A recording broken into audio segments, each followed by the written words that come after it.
Hello and welcome to Thread Talks. And today I have got someone in the chair that I've been trying to get for a while, but boy, she's hard to get hold of because she's normally on a plane back to Ghana in between Portobello Road and Accra. But she's here and she's a celebrity hairstylist, one of the nicest people I've met in the beauty industry. She's known for doing Afro-Caribbean hair, but actually she is just an amazing hairstylist. And gosh, among her client list, am I allowed to say, Zadie Smith, Erica Badu, Beyonce? I mean, it's pretty impressive. Anyway, we just thought it'd be great to share stories about home, stories about hair. So we need to get you straight into the brow chair now. So we have Charlotte in the brow chair. She didn't want to touch her brows, but I have persuaded her to do a brow tint because she has lovely brows and a lovely shape, but this will just give it a bit of a boost in terms of colour, coverage, and even out the brows so you can see them from beginning to end. So let's see how this goes. I'm excited. You will love them, and they should last for about 4 to 6 weeks as well. So I think it's just just means you don't have to put any product in your brows. Yeah. Do you normally wear product or not really? Do you know what? You gave me that lovely brow gel, which I use. Can you imagine I'd still use that? I was going to say I gave that to you about 5 years ago, 5 Charlotte. years ago. Which shows it's a long-lasting product. It's very long-lasting, but I don't really do a lot to my brows. So I know it's very cheap, but Vaseline first, and then a little bit of Manketti oil. Then I use your gel. So have you ever had your brows threaded? Yeah, I used to, like in my 20s and 30s, that's all that I did. I just wanted them threaded like every 2 weeks. And then as I've gotten into my 50s, I find that my eyebrows are just thinning. They're not as thick. So I feel like the more I thread them, the more I'm pulling away what I'm trying to keep anyway. So I haven't done it for about 10 years, I think. Wow. So actually a tint will be a really nice way to show definition of the brows. And I think it's a good idea not to touch the core and remove hair, but I think around that kind of parameter, just to get rid of the extra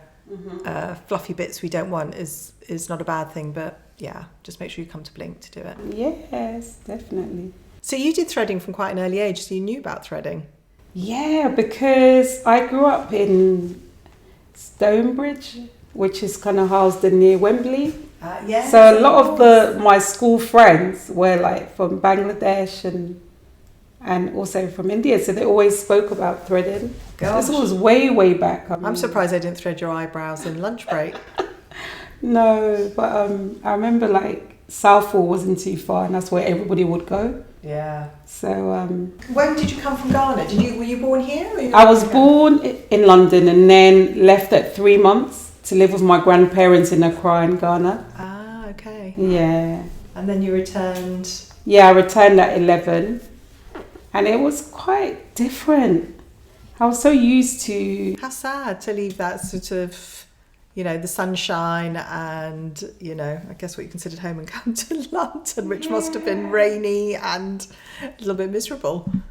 Honestly, it was so different.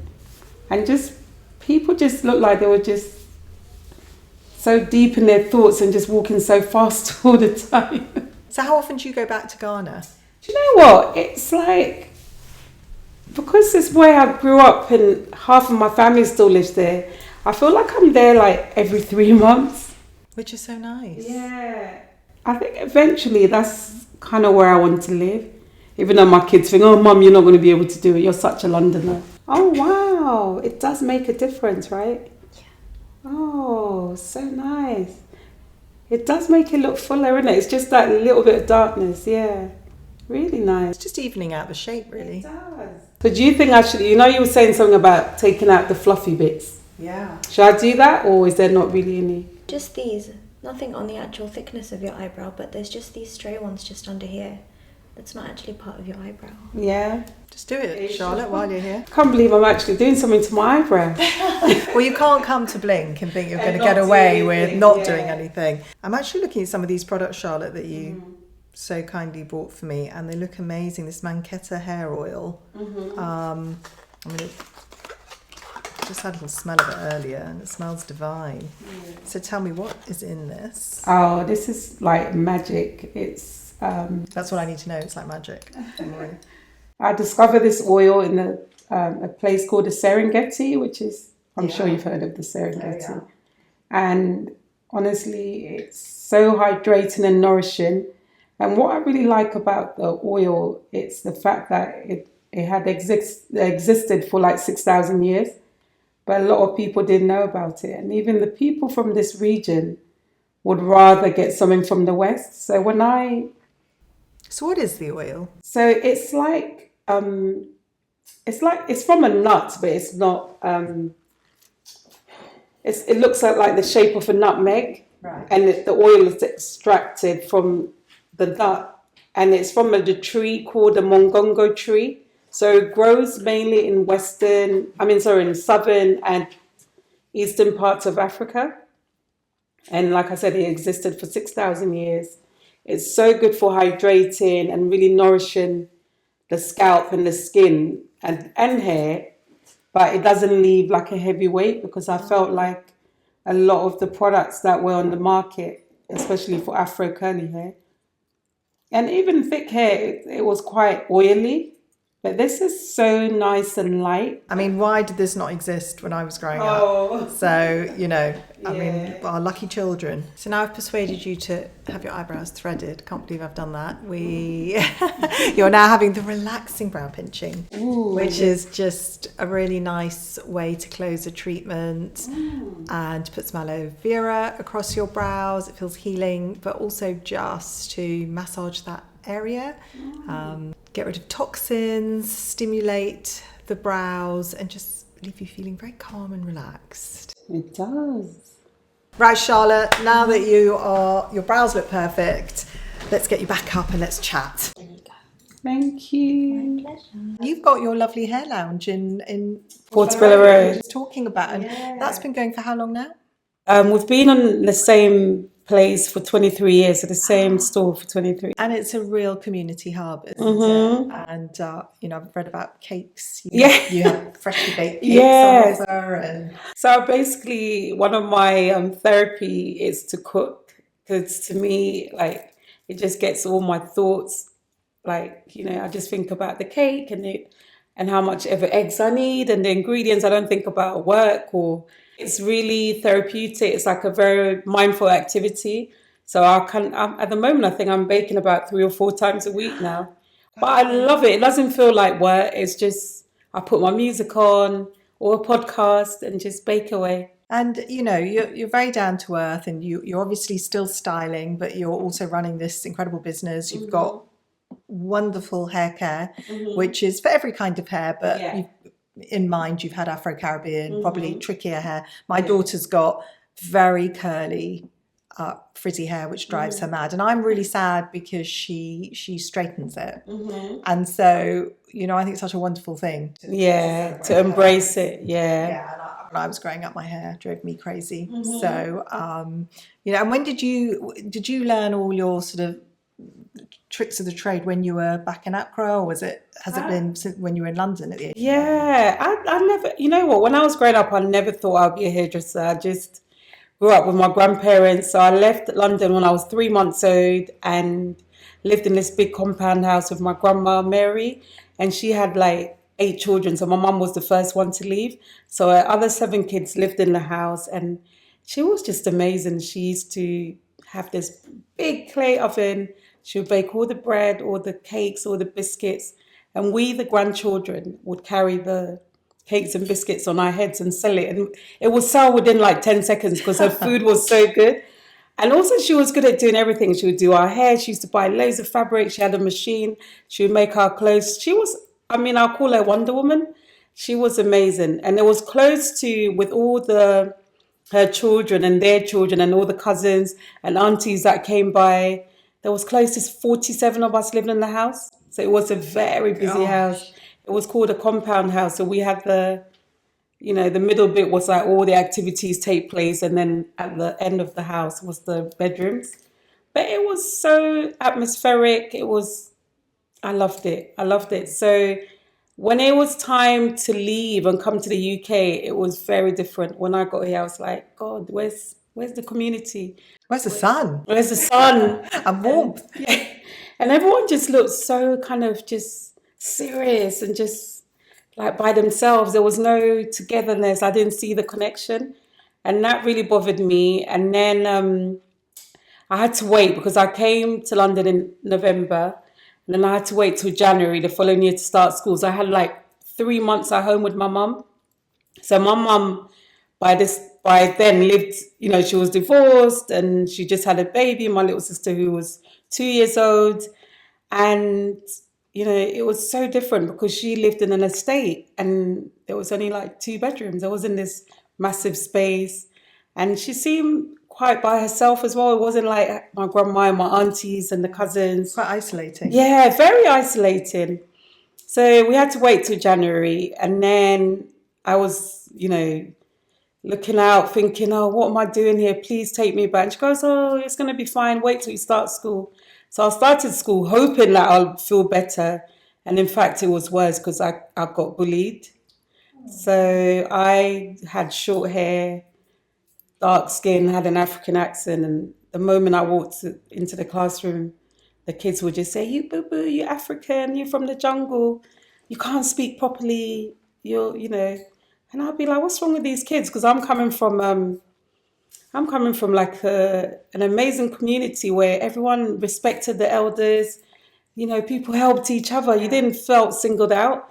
So my mum would then complain to the school, the headmistress, and then they actually did something which was terrible because I felt like they singled me and some other kids that had also arrived from, like there was one kid that arrived from Bangladesh and then some other kids from like some other parts of the world. And they would put us into a language center.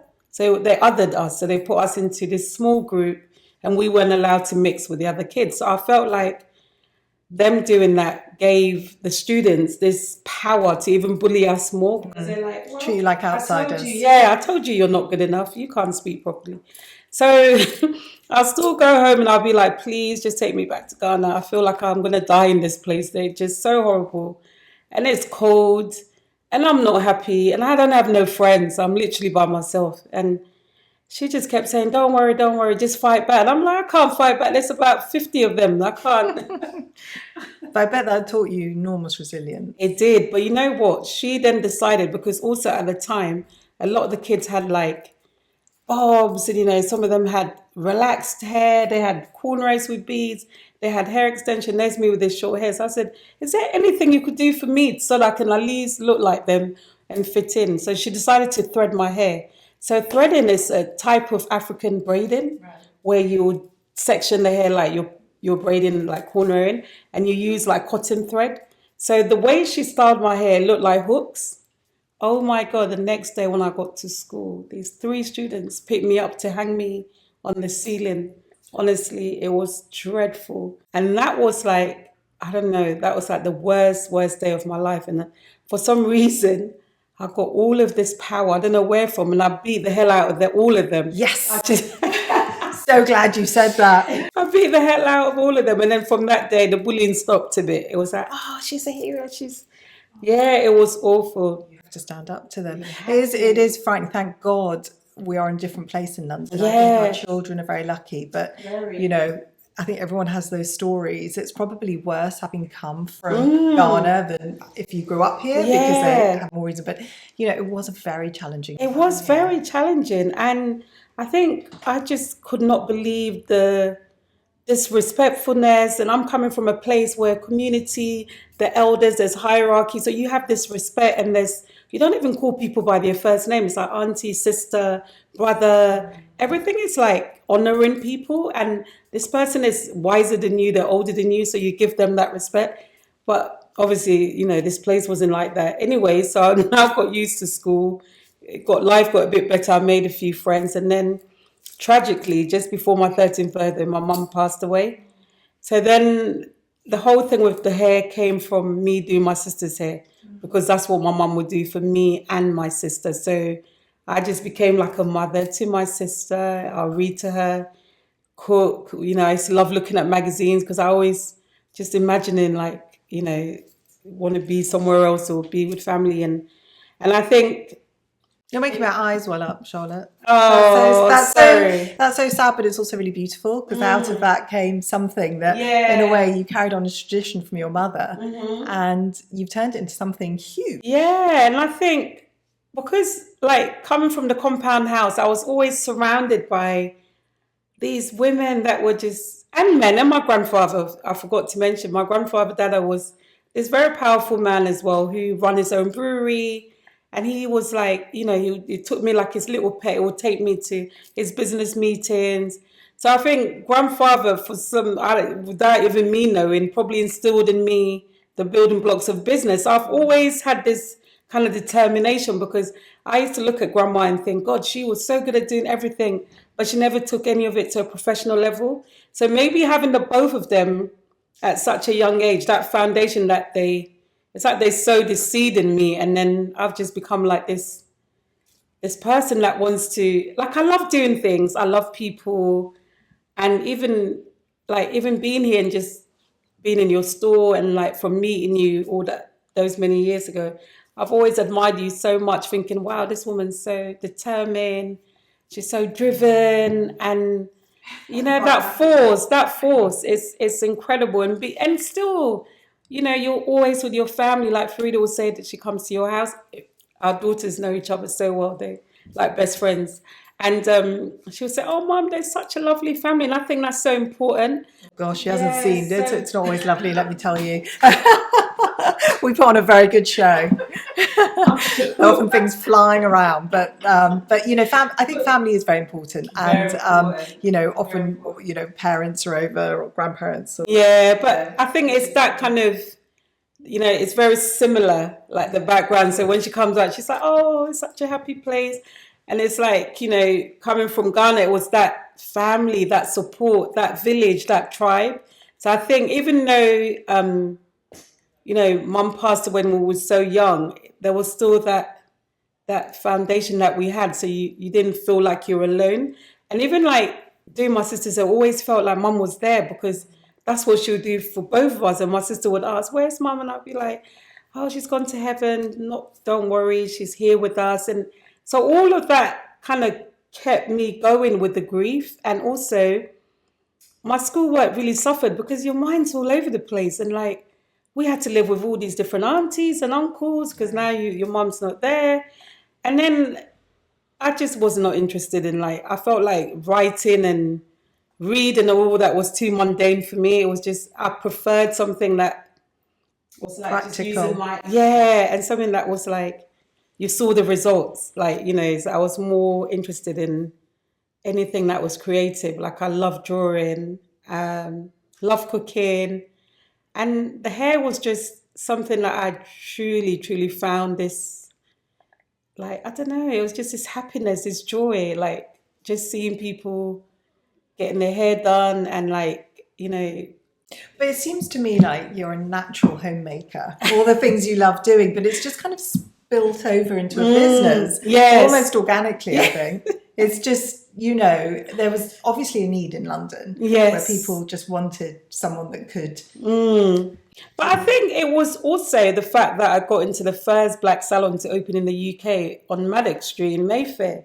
And that was like an eye-opener because I remember when the careers officer came to our school and there was this board and they had all these different salons and someone just kept saying, just go for that one. So I wrote the letter, I applied, and they asked me to come for an interview. And I remember skipping on Regent Street to get to this salon. And when I walked in and I met Winston, who owned the store, I was like, wow, this is where I said, God, whatever happens, please let them accept me. And you know what, for some reason, he was like a father to us. It's like he just opened the door and you went home. And that was the place. And Which year was this? This was in 1986. So I went in 1986 and then straight away we got into London College of Fashion, which was like an amazing place to be in the 80s. So while I was at the college, there was people like Stella McCartney, Alexandra McQueen. I mean, they weren't doing hairdressing, they were doing fashion, but it was nice to be in there with them at the same time. And also the type of people that I met, people like Diana Ross came to the salon. all the best sort of, you name it, anyone that was anyone, any black excellence came to this salon. So I think at the age of 16, you start thinking, wow, I could be like one of these women. I want to be one of these women. So I think that's where my business sense and all that. And how lucky that you got that job and that Winston sort of...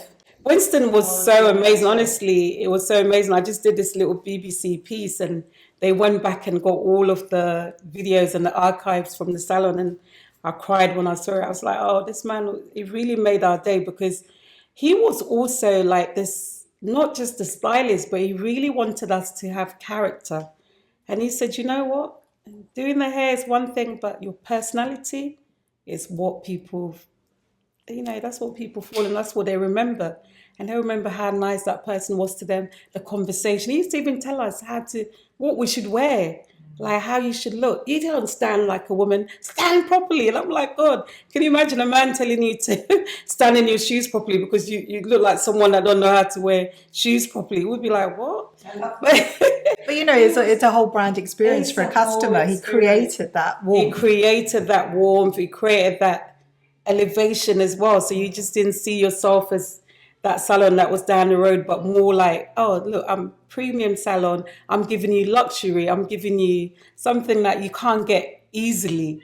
I think being around him really helped me. And then I became a young mom as well. So can you imagine having a baby at 22 and trying to... Wow. No, I can't. Yeah. I think my daughter is 23. And no. And Frida's 23. And I'm like, Frida, you're just like a baby still. You know what I mean? I can't imagine her. But so having a baby young. And I think all of that kind of pushed me to wanting to set up my own business. And the rest. And I read somewhere that you actually got the Prince's Trust helped you set up a business, and I thought it was fascinating because I do a bit of work with Prince's Trust, and it's so nice to have examples of that huge success, because actually they gave you the step up. After my training at Splinters and London College of Fashion, I also wanted to gain more experience, because I feel like different salons give you different skills and you grow in different places. So I went to Extension Masters. I worked there for a little bit, and then I thought, I don't want to just do extensions all day. I want to do all of the skills that I've got. I want to work with, be a good all-rounder, So then literally I was like, I can't be a mom and running here, running there. So I need to find something that is like a balance. So even if it means starting my own business, but I didn't even know what that looked like, because I'm like, I don't have any money. How am I going to open a shop? So then I rented a chair in a European salon on Portobello Road. And then my clientele just grew. So then everyone would say to me, you should go on your own, you do well. And I'd be like, I'm scared. It's so expensive. Lockwood Grove is so expensive. Notting Hill, like the shops, I can't afford it. And they said, yes, you can, yes, you can. So then someone told me about the Portobello Business Centre, and then they introduced me to the Prince's Trust, who then helped me to write a business plan. They also gave me like a soft loan and a grant, and that really helped to buy all the equipment to start my first salon, which I opened in 1999. Wow, that's amazing, because and I think doing it like you did at one, you start with a chair. And I remember when I started, I had one brown chair in Fenwick in amongst bras and knickers, but that's all you need to. That's all you need to prove that there is a business case, which you obviously did. Yeah. But the fact you had some help to do a business case, amazing. And I think things like having a mentor from a young age, and someone that will just sit you down and say, look, you're spending too much money on magazines. You only need one a week, because it's the same thing in all the magazines anyway. But having someone there that really helps. That's good advice, by the way. We've got piles of magazines in here. No one ever looks at them. No one ever looks, and it's all the same thing, really. It's just done a bit differently, but it's all the same. And she was really good, because she was an accountant.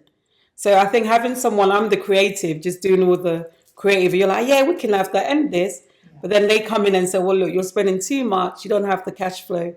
So it was really nice to have that person that took their time, even if it's half an hour a week. That's someone giving you half an hour, of their time to just really sort of give you that an encouragement and the advice and the kind of the right direction that you need to build your business. So that was amazing. And I mentor so many Princess Trust, alumni, and also all the young girls and boys on the enterprise scheme, because there's a lot of different schemes. That's and amazing. You've also got your own charity. I've also got my own charity, which I name after my mum. Oh. Yeah, because my mum's name was Love, and I feel like to be able to help anyone, it has to come from a place of love. Because if you don't have love for anything that you're doing, it's not going to do well. It's not going to be done well. And because she died so young, at 42, she had 8 kids, which is quite a lot. But she was this amazing woman too, because the little time I spent with her, she was like a no-nonsense woman, really love her skincare. She would spend hours moisturizing, and, she wore very little makeup, but it was like a radiance from the inside, always just looked beautiful. And she was always so kind. She'll help her mom and her siblings back home. So I thought the name made sense to name the charity after her. And we started with like 3 mentees. Now we have 18, and it's growing. Yeah. And one of them just opened her first shop. So that's so good. And yeah, so it's going well. You've got a lot going on, Charlotte, because you've also got incredible products, which that oil is just lovely. Yeah. As I was saying, I feel sad that a lot of people, a lot of kids especially, I've got 2 daughters, don't really celebrate their curls and their thickness, and I think these kind of products really sets to say to them, look, you can live with the natural curl, you just have to manage them. Yeah, and maintain it. And you don't have to look like all the other girls at school, because that problem still exists. Everybody wants to have that kind of Cinderella version of life in the UK. Kids do anyway. Yeah. So, and I love it when I see Afro-Caribbean women that really have their hair as it should be. And it looks big and beautiful. I think it's beautiful because, it's important because when you think about it, we spent so many years being sort of kind of brainwashed that, you need to look like this version of yourself. And that's not you, so we abused our hair. It was like this very warped European beauty ideology that you would only be beautiful if your skin was fairer or if your hair was really poker straight and smooth. And our hair doesn't grow like that. So we were, in fact, fighting against that and just abusing our hair. And we've had so much issues with hair loss, so much traumas in families. And I remember even like when I was growing up in Ghana, and my aunties would have a baby, and the first thing everybody will ask is like, what did you have? And she was like, I had a girl. And they'd be like, does she have a lot of hair? And I was like, what? So, not even how are you breathing or how was the birth, but how much hair? Because it was so in our minds that our hair has to be long, it has to be straight, it has to be thick, it has to be a texture that doesn't actually naturally grow out of our scalp. So me, doing this project on the Manketti Oil and bringing out a range was more about purpose and legacy to who we are, and also, just really embracing and celebrating our God-given textures with whatever the texture is. It's celebrating it and really making the most of it. I mean, I'm not saying not to have extensions sometimes, because I have extensions sometimes and I just like the look of it, but I also love my own hair. And I think for so many years, because we were brainwashed, so many people are just glued on like just wearing wigs, or you never see them showing their actual hair. So my mission was always to like get people to embrace, to celebrate and really honor their God-given texture. That's why even my book is called Good Hair, because I believe all hair is good hair. I've got it here. Because I think you did this in lockdown, didn't you? Yeah, I did. Yeah. And there's some lovely snippets of your life, your heritage. Yeah. And celebrity stories. We want to hear. Have you got a good celebrity story to share with us? Oh, do you know what? I feel like, for me, I just feel like everyone's like just trying to be something, and it's like, I feel like everyone's the celebrity. Everyone should be celebrated. So I don't really like have this kind of, this person is. You don't get starry-eyed. I do. So I'm just like, whoa, when somebody famous walks in. Like, we've had, like, honestly, Hollywood superstars. Well, I'm saying superstars And like in the salon with the young girl who's a student or someone that just works in retail, and they're just having a chat. And for me, that's what I love. I love that kind of, we're all together, we're all connected. You know, I don't like this sort of, and even like, I remember I had Madonna's kids in, and like all the staff were like, why didn't you tell us? Like, I know who the people are, but I never mention it. I just want them to feel free and just enjoy and just join in the conversation and have an hour of whatever they want to talk about. But if you put this thing on them, they feel a bit, and I'm very like... It's very true, and actually a lot of the celebrities that come in to Blink, because all our therapists are much more concerned with Bollywood actresses and actors. If you're from Hollywood, they're like, yeah, whatever. Have your appointment, see you. So people come and go very freely. And and that's the same vibe at Hair Lounge. For me, it's just about bringing people together and having good conversation, a safe space where people feel like, you know, I saw this person, they're amazing, they do this and that job, I learned this from them. And it's not about taking pictures and, you know, because we have so many people that come in. If we were to put the pictures up every day, we'll have not enough space on the grid to post, you know. So it's important to just let people be and celebrate everyone. Well, I feel I want to come because I want to have some of the cake. I want to get one of those nice massages. I want to do a bit of celebrity spotting and just hang out with you, actually. Yeah, I think it would be so fun. You love it. And also, we all, like, sometimes on a Saturday, it's like a bit of a party because we'll put all the party music on. People are getting ready. Some are clicking their hands. Like 2 weeks ago, we had our oldest client. So she walked in when I opened and she just turned like 86. Oh, wow. Avis, and it was her birthday. She didn't know that we got her a cake. And she's literally crying. So it's all about like community, you know, just see people, and just some people don't even have anyone as well. One thing about this sort of Western busy London, people think, oh, it's busy and there's a lot of people, but a lot of people are lonely. So I think just coming into our space and sharing and connecting and vibing, they leave on a high, and that's all you want. And with beautiful hair. Yeah, beautiful hair and leaving on a high, Well, I want to say thank you, Charlotte, because it's just been such a lovely chat. Oh, I feel like we could go on and go on and go on. I know, we could. And I haven't been able to pin you down for coffee forever because you are so busy, but you're doing so much good stuff. And you as well. I just love, like, I keep seeing Blink here, Blink there. There we celebrate female entrepreneurs. Beauty and community. Amazing. Thank you. And I love my brows. I could chat forever. Right, I've got some quick fire questions for you, Charlotte. No one's allowed to leave without them. Okay, we've just had the Brit Awards, Ray or Little Sims? Ooh, I like both of them. I worked a lot with Little Sims, but I recently met Ray at some event I went to a couple of weeks ago, and she just seemed so sweet. And like, she came and said, are you from Ghana? I said, yeah. And she just came and gave me a hug. Well, then the question is jazz or more kind of rap? Both I like. So jazz. This isn't working, this quick fire round. Okay, back to beauty. Facial or body massage?